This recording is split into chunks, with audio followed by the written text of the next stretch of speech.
Ok, donc jusqu'à présent, on a testé, bidouillé un peu. Le but, c'est d'avoir des POC fonctionnels, des preuves de concept, comme on les appelle, pour prouver les failles. Hein. Les étapes de base, on contourne l'AMSI, vous l'avez compris. Et puis après, on va jouer sur justement l'offuscation. D'accord, assombrir notre code. Mais des fois, vous le savez, hein, c'est bien, ça va bien au-delà de l'AMSI. Vous allez avoir des EDR, des XDR. Il va falloir identifier via différents outils techniques les mauvais octets, hein, dans le code et examiner comment on peut casser les signatures afin de passer au-delà, hein, de l'AMSI, de Windows Defender, de n'importe quel antivirus, si on parle des signatures. D'accord? Puisque vous savez, hein, il se base en partie sur les signatures. Donc il faut trouver nos bad bytes, comme on dit. Donc au fur et à mesure, hein, qu'il y a de nouvelles solutions EDR, XDR qui sortent et des méthodes de prévention, les équipes rouges, leur but c'est de faire évoluer les tactiques, les techniques, les procédures, nos TTP pour travailler autour de l'équipe bleue. Et puis, voilà, c'est une synergie. Encore une fois, hein, les bleus essayent de nous mettre des bâtons dans les roues. On essaie également, rouge, de mettre des bâtons dans les roues des équipes bleues. Alors souvent, les techniques ne changent pas, hein, mais les scripts et les solutions vont évoluer. On a AMSI Patch Detection, hein, que je vais vous montrer. Les indicateurs aussi peuvent être plus difficiles. Hein, si on utilise des techniques qui vont nous permettre de faire des bypass, d'obscurcir, hein, essayer de contourner les restrictions en place, c'est toujours cette même logique. Il va falloir analyser le code, faire de la révision manuelle de code pour faire des breaks, hein, casser la signature. Donc, on a des outils pour ce faire. On a l'excellent outil qui veut dire threat check, hein, donc le vérificateur de menaces, littéralement de Rastermouse.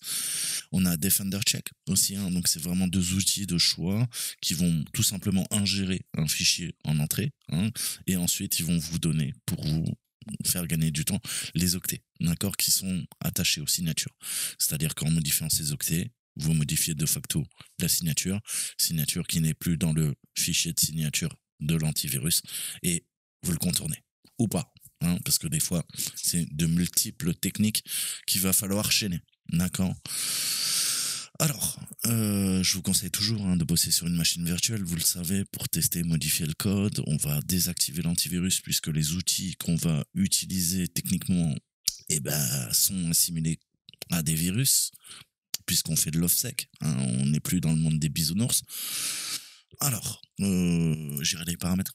Protection temps réel, hein, il va falloir la faire sauter. Hein, sinon, vous allez voir qu'à la compilation de thread check, il va vous casser les pieds, le monsieur. D'accord. Voilà, gardez un œil là-dessus. On va partir sur GitHub. On va prendre le premier, c'est AMSI Patch. Donc pareil, hein, vous le savez, dès que je découvre un outil que je trouve intéressant, il vient s'ajouter à ma longue liste. Vous allez dans mes stars, vous avez bientôt 2000 outils, hein, que j'utilise.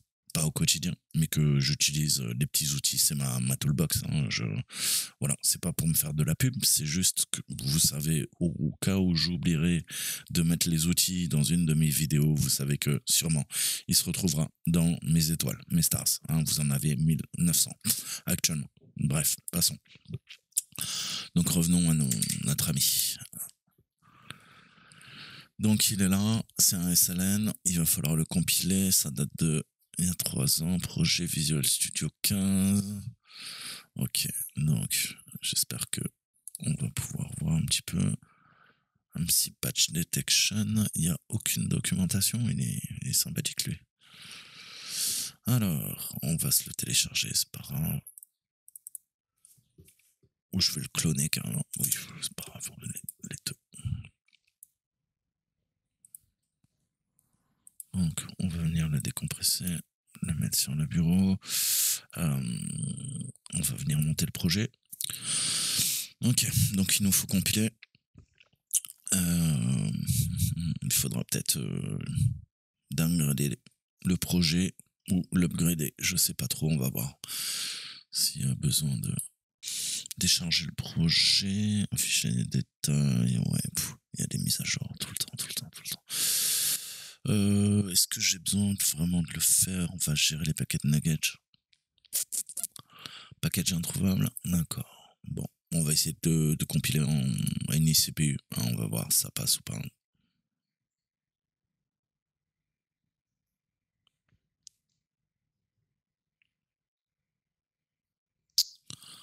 Ok. Apparemment, il le lance. Ok. Chargement des symboles ignorés, c'est pas grave. Donc, on va générer le projet. Générer la solution. Une réussite, donc c'est bon. Un petit patch détecteur master dans le 32 bits en debug, d'accord. 32 bits en bin debug. Ok, il est là. D'accord. Alors, il y en a un qui fait 5. Donc celui-là, ça doit être le 32 bits. Je suppose celui-là, c'est le 64 bits. C'est ce que je peux en déduire. D'accord. Donc, on voit qu'il y a Lamzi qui est actif, hein, notamment dans notre session PowerShell. On avait MTool qui l'utilise également. SVC Host qui est critique, vous le savez, qui l'utilise. On a plusieurs PID d'ailleurs qui font tourner SVC Host 33 32 20 56 25 00. Donc, d'accord.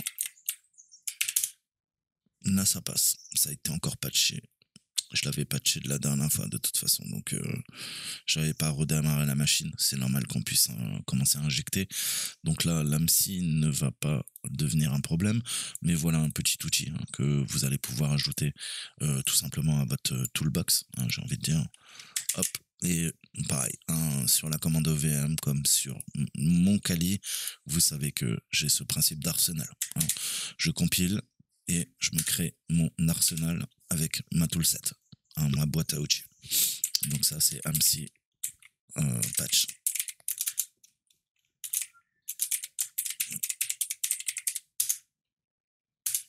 Ok, parfait. Donc, on peut du coup faire sauter ça.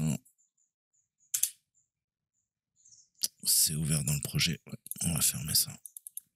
Donc là, je vais compiler les deux autres outils. Puis on va essayer de mettre ça ensuite en pratique. Donc, je vous ai dit, thread check, ça va être notre ami Rasta. Ajouter déjà, c'est bon.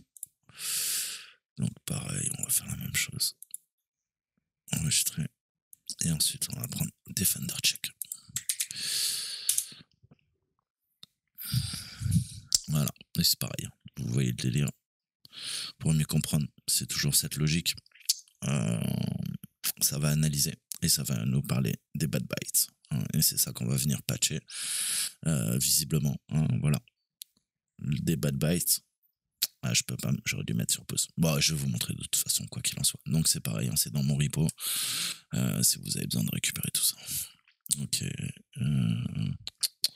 Pourquoi il ne nous montre pas le projet?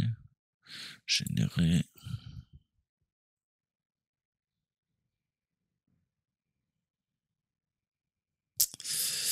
Ok, on a déjà des soucis, et pas qu'un peu. J'ai un problème de déclaration. Command line parser. Ouais, il faut que j'installe command line parser, visiblement. Quoi? Est introuvable dans la source. D'accord. Bon, on va aller voir. Command line parser, outil. Gestionnaire. Console. Gérer pour la solution. Ouais, pourtant, il est bien là, je comprends pas trop. On a souvent des soucis avec les nuggets. Là, on récupère des projets qui ont plusieurs années. Je vous conseille de faire un .NET New NuGet Config pour commencer, si vous avez des problèmes. Et vous voyez que vous n'arrivez pas, vous avez des erreurs à la compilation. Et techniquement, quand vous installez Visual Studio, vous allez avoir des erreurs et il faut mettre à jour les nuggets ou restaurer. Là, vous avez l'option de restaurer, mais parfois ça peut être buggé et ça vous dit que ça ne peut pas restaurer. Comment dire? Là en l'occurrence command line parser qui est appelé puisque j'étais en 2.9.1 et le projet utilise la D2.8.0, d'accord, donc j'ai réussi à l'installer. Ce qu'il faut faire si jamais vous galérez, vous allez dans le gestionnaire de package, voilà, on va aller là-dedans et si vous descendez vous allez voir que vous avez les offline packages. Le problème, c'est que vous êtes en local. Ok, donc, vous allez vous créer une nouvelle règle. Vous allez l'appeler nugget.org. Vous mettez le point de terminaison API. Respectez bien ne faites pas de faute, sinon vous n'allez pas pouvoir vous authentifier auprès de l'interface de programmation. Ensuite, en général, vous allez vérifier que vous avez ces réglages, d'accord? Et à la compilation du projet, hein, les erreurs que vous avez là, généralement qui sont liées au nugget, au linker, avec les différentes librairies, ça va solutionner le problème. Vous faites restaurer et ça va pouvoir compiler, hein, le programme, puisque j'avais des erreurs à la compilation, tout simplement. Voilà. Et vous voyez, vous pouvez après, ensuite, hein, de choisir de mettre à jour ou pas, en fonction des besoins intrinsèques des différents projets. D'accord? Donc ça, c'est fait. J'ai récupéré maintenant notre ami. On va voir ce qu'on peut faire avec. D'accord? On va essayer de bypass. Ok, donc là, on a notre payload. Bien sûr, il va se faire bloquer. On va voir si on récupère la main. Covenant, il va falloir lancer le projet. Ok, cat.var, cat.var. Merci. Alors, on va faire notre export. Copier. Coller. Ensuite, on va se faire un .NET Run Covenant. Donc, on va voir si on récupère la grunt. On va faire ça propre. Hop.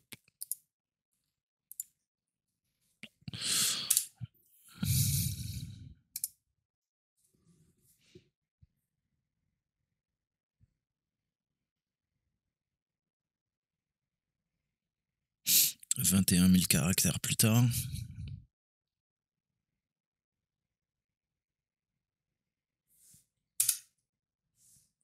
Ok. Tac. Ok. On voit qu'il passe pas. Il se fait intercepter. Alors, qu'est-ce qu'on va faire? On va se créer un nouveau dossier. Je vais l'appeler évasion. Ok. On va.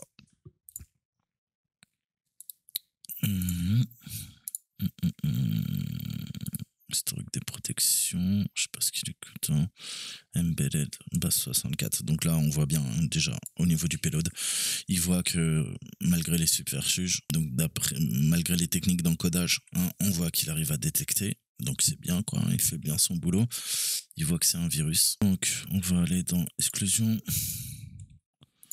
On va ajouter dossier.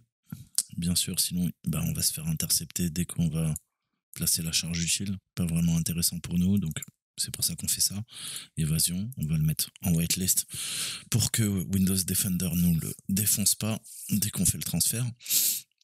On va aller dans l'évasion. On va retourner sur le Kali. Ok, donc là j'ai le grunt, on va le déplacer. On a généré l'exé. Je sais pas où il est d'ailleurs.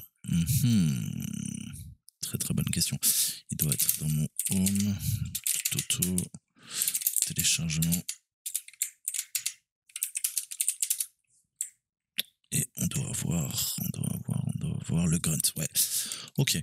Ce qu'on va faire, c'est qu'on va sudo copier notre grunt vers le share mthc download.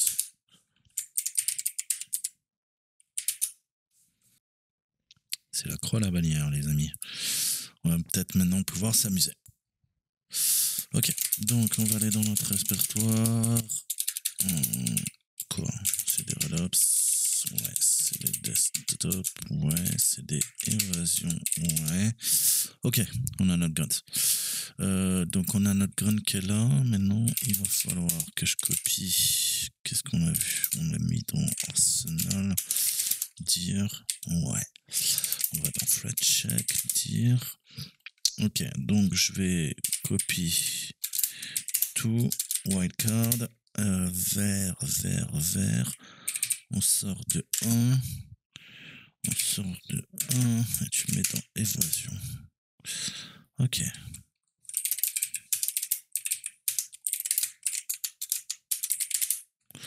Parfait. Donc on va bosser là-dessus. Et je vais vous montrer comment utiliser l'outil. Voilà. Alors, qu'est-ce qu'il nous faut? Lancer thread check. Parfait. F et le fichier qu'on veut analyser. Là, en l'occurrence, c'est notre grant, vous l'avez compris. Donc, il split, bien que thread found, thread found, thread found, thread found, no found, thread found, menace détectée, menace détectée, menace détectée. D'accord? Donc, ça a mis 4 secondes 49, un peu moins de 5 secondes, et il nous a identifié les bad bytes, on le voit. On va pouvoir travailler à l'offset 20 202F, et techniquement, qu'est-ce qu'il y a? Bah, on le voit. Il y a ça qui visiblement est flagué. Donc, il va falloir qu'on joue là-dessus. Grosso modo, qu'est-ce que fait thread check? Il envoie une vue en hexadécimal. C'est ce que vous avez sous les yeux que je viens de vous souligner. On a quoi? On a 256 octets sous les yeux, vers le haut, à partir de la fin des octets incriminés. C'est ce qui nous dit Identified End of Byte Types. De sorte que les octets intéressants, ils sont toujours en bas. D'accord? Donc, HTTP. À mon avis, c'est ça qu'il va falloir casser, techniquement. D'accord? On voit donc l'adresse de connexion de l'écouteur, suivi de la chaîne d'octets en base 64. Ça commence par un VX quelque chose.